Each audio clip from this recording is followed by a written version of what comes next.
శ్రేష్టమైన ఆహారాన్ని దేవుడు మనకిస్తాడంట. స్తోత్రం, హల్లెలూయా.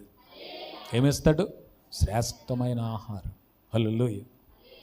ఆదికాండము 49వ అధ్యాయం 20వ వచనం చదువుతుంటే ఆషేరును గురించిన మాటలు అక్కడ రాయబడ్డాయి. ఆషేరు దగ్గర శ్రేష్టమైన ఆహారం ఉందని చెప్తున్నారు. యాకోబు తన కుమారులను దీవిస్తూ ఆషేరును ఆశీర్వదిస్తూ చెప్పిన మాటలు ఇవి. 49వ అధ్యాయము 20వ వచనం.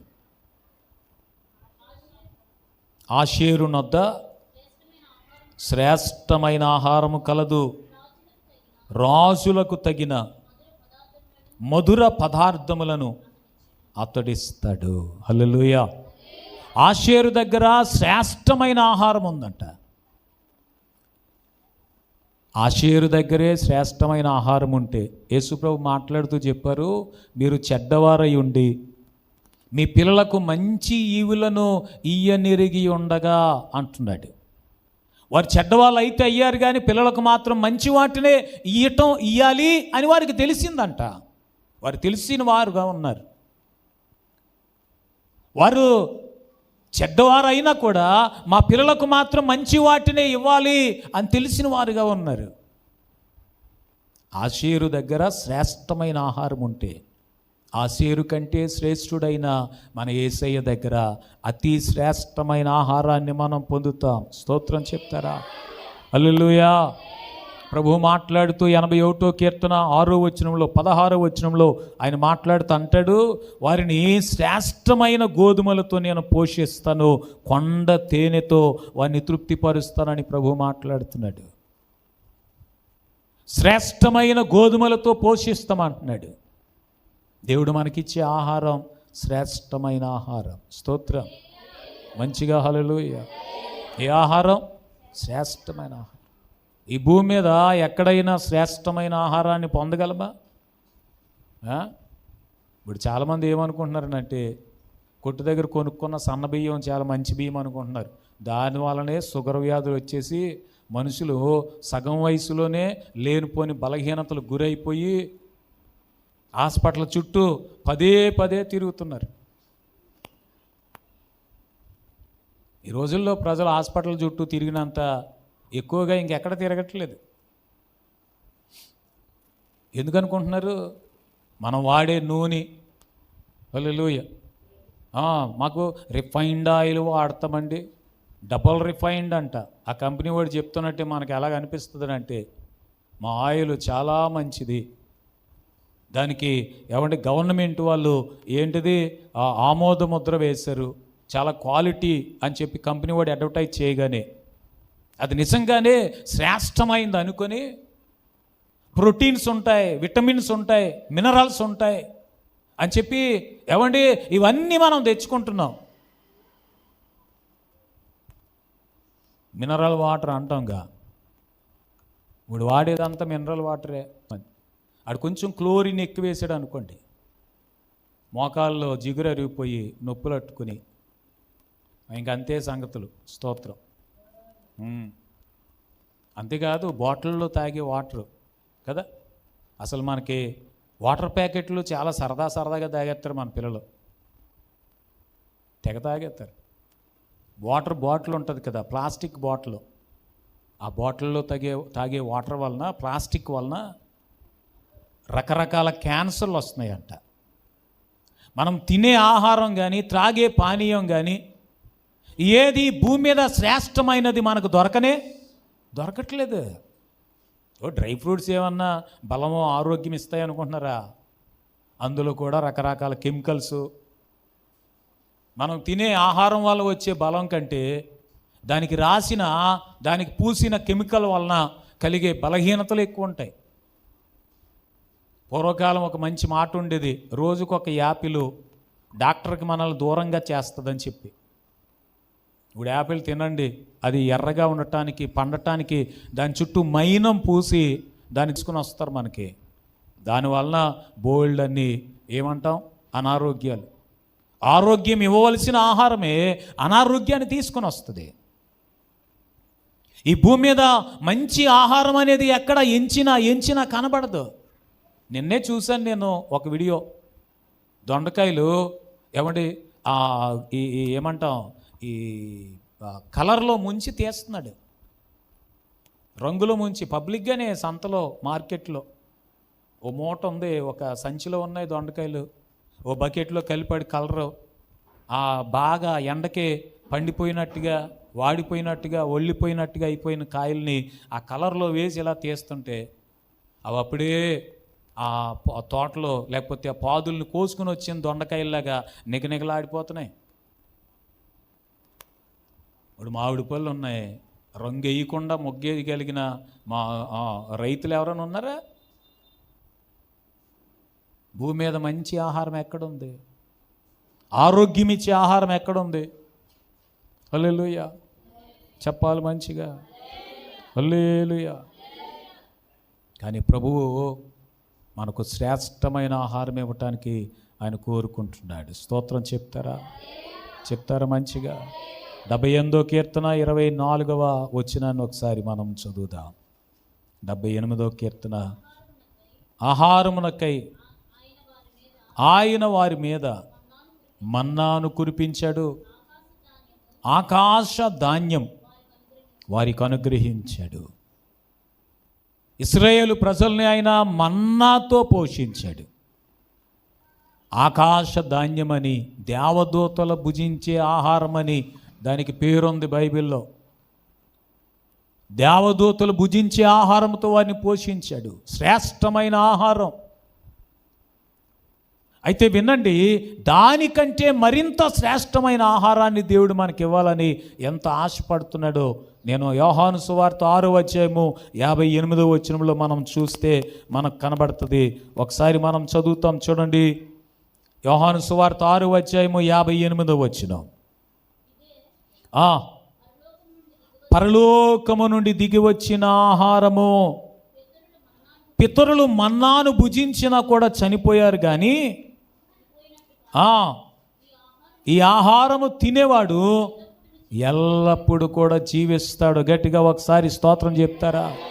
ఈ అధ్యాయంలో మీరు చదివితే ప్రభు అంటాడు, జీవాహారమును నేనే, నా శరీరము తిని నా రక్తం త్రాగేవాడు ఎప్పటికీ చనిపోడు, నిత్య జీవం కలిగిన వాడుగా ఉంటాడు.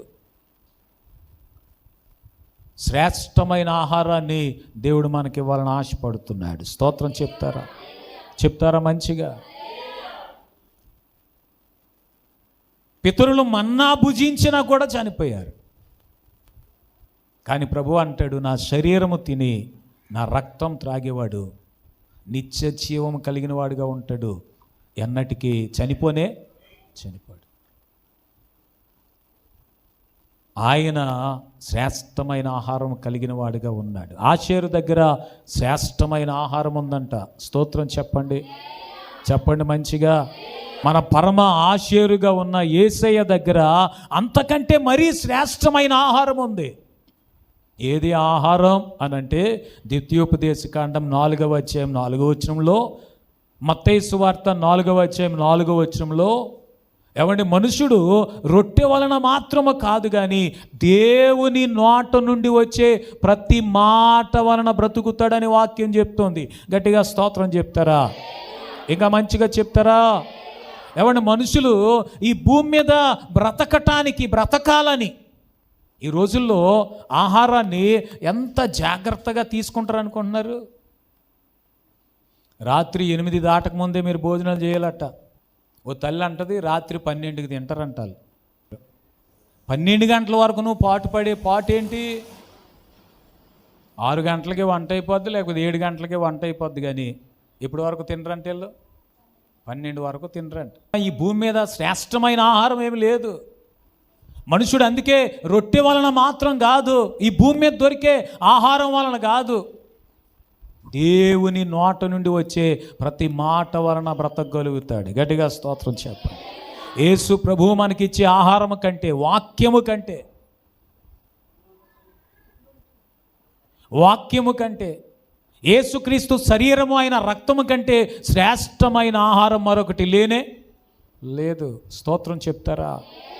యోహాను సువార్త 6వ అధ్యాయంలోనే, నా శరీరం తిని నా రక్తము త్రాగువాడే నిత్య జీవం గలవాడు అని ప్రభు చెప్తున్న మాట ఒకటి నేను మీకు చూపిస్తాను. చూడండి 54. ఓకే. నా శరీరం తిని నా రక్తము త్రాగువాడు నిత్య జీవం గలవాడు, అంత్య దినమున నేను వానిని లేపుతాను. స్తోత్రం చెప్తారా? నా శరీరము తిని నా రక్తము త్రాగువాడే నిత్య జీవం గలవాడు. ఈ ఆహారం యొక్క బలము, ఆహారం యొక్క శక్తి, సామర్థ్యము, ఈ ఆరోగ్యం ఎప్పుడు పనికొస్తా చెప్పమంటారా? యేసుప్రభు రాకడ ఉంటుంది కదా, అంత్య దినం. ఆ రోజున సమాధిలో నుండి పైకి లేవడానికి ఆ బలం పనికొస్తుంది. గట్టిగా స్తోత్రం చెప్పాలి మంచిగా. ఈ భూమి మీద ఎంత మంచి ఆహారాన్ని భుజించినా, మంచిది అని లోకం చూపించిన ఆహారాన్ని భుజించిన మనిషికి కావలసినంత బలం కూర్చున్న చోట నుంచి లేవగలిగిన బలమే ఉండట్లేదు. ఈ రోజుల్లో ఎక్కువ మంది చాలా లావుగా అయిపోతున్నారు. ఎలాగైపోతున్నారు? లావుగా అయిపోతున్నారు. అంటే అందరికంటే బలవంతులనా? కాదు, అందరికంటే బలహీనలు వాళ్ళే.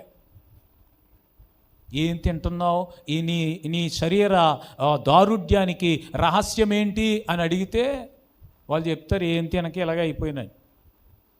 అలాగని రోజు జిమ్కి వెళ్ళే వాళ్ళు రోజుకు కనీసం వాళ్ళొక డజన్ గుడ్లు, జిమ్కి వెళ్ళే వాళ్ళు రోజుకో వారానికి ఒక కోడి, ఇన్ని తింటారు, శరీరాన్ని బాగా పెంచుకుంటారు. వారి బలం దేనికి పనికొస్తుందని అంటే జిమ్ చేయడానికే పనికొస్తుంది. దేనికి పనికొస్తుంది?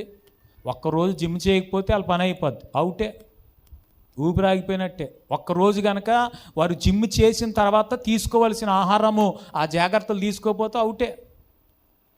ఆ గాలి బుడగలాగా పెరిగిన కండలో ఒక వారానికి గాలి తీసేసిన బుడగలాగా అయిపోతాయి. ఈ భూమి మీద తినే ఆహారం వల్ల వచ్చే బలము, సామర్థ్యము, శక్తి దేనికి పనికిరాదు. కానీ పరలోకము నుండి దిగి వచ్చిన జీవాహారమును నేనే అని ప్రభు చెప్పారు. నా శరీరము తిని నా రక్తం త్రాగువాడు నిత్య జీవం గలవాడు, అంత్య దినమున నేను వారిని లేపుతానని ప్రభు చెప్తున్నాడు. స్తోత్రం, హల్లెలూయా. ఆ దినాన్న లేవటానికి శక్తి, సామర్థ్యం కావాలనంటే ప్రభు యొక్క మాట వినాలి. ఈ జీవాహారమైన వాక్యాన్ని భుజించాలి. జీవపు రొట్టె అయిన ప్రభు శరీరాన్ని, ఆయన రక్తాన్ని మనం త్రాగి ఆయన శరీరాన్ని భుజించాలి. మనం బలం తెచ్చుకుంటాం. అదే మనకు శ్రేష్టమైన ఆహారం. స్తోత్రం చెప్పాలి మంచిగా. శ్రేష్టమైన గోధుమలతో నేను నిన్ను పోషిస్తానని ప్రభు చెప్తున్నాడు కదా, అదేమీ కాదు, దేవుని వాక్యముతో మనం పోషించబడాలి. అలాగే లోకములో ఉండే ముసలమ్మ ముచ్చట్లు అలవాటైపోతాయి చాలామందికి. ఉత్తుత్తి కబుర్లు, ఎందుకు పనికిరాని విషయాలు వినడం, ఎందుకు పనికిరాని విషయాల మీద మనసు పెట్టడం అలవాటు అయిపోద్ది. ఈ ఆహారాన్ని భుజించడానికి, వాక్యం వినడానికి మనసు రాదు, ఇష్టం పుట్టదు. మన దేవుడు మంచివాడు, శ్రేష్టమైన ఆహారం మనకిస్తాడు. హల్లెలూయా. ఏమిస్తాడు? జీవాహారం నేనే. హల్లెలూయా. ఒకవేళ పాసిపోయినవి, కుళ్ళిపోయినవి ఏవండి, లేకపోతే ఎందుకు పనికిరానివి ఈ భూమి మీద తిని అనారోగ్యం పాలైపోయే వాళ్ళు బోల్డ్ మంది ఉన్నారు. నా దేవుడు అలా కాదు, నిన్ను నన్ను శ్రేష్టమైన ఆహారంతో పోషిస్తానని చెప్తున్నాడు. స్తోత్రం చెప్తారా?